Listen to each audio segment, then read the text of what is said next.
खूप बरं वाटलं, कारण मराठी सिनेमा आणि मराठी सिनेमा निर्मात्यांचे प्रश्न या सगळ्यावर सांस्कृतिक कार्यमंत्री म्हणून मी स्वतः सगळ्यांना भेटत असतो, बोलत असतो, चर्चा करत असतो.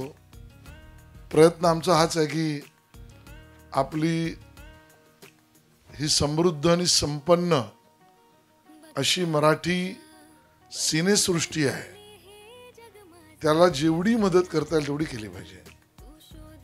आणि मग ज्या वेळेला सुभाष घईंसारख्या एवढ्या मोठ्या प्रथितयश स्वतः ते निर्माते, दिग्दर्शक, वेगवेगळ्या रोलमध्ये त्यांनी काम केलेलं आहे.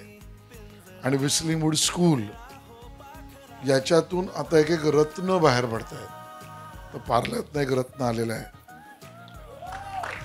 सई गोडबोले. आणि त्यामुळे सई, तुला खूप शुभेच्छा आहेत.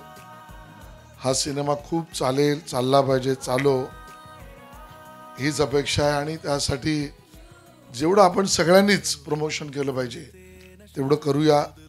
तुम्ही सगळ्यांना माझी विनंती आहे की आपल्या मराठी सिनेमाला पुढच्या पिढीपर्यंत पोहोचवूया. ते खूप आवश्यक आहे. आणि ते पुढच्या पिढीपर्यंत जाण्याची योग्य जबाबदारी ही सगळी मंडळी करतील.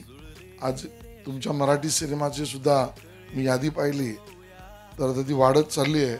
हळूहळू तुमचं स्वतःचं OTP चॅनल येईल की काय असं मला वाटायला लागलं आहे.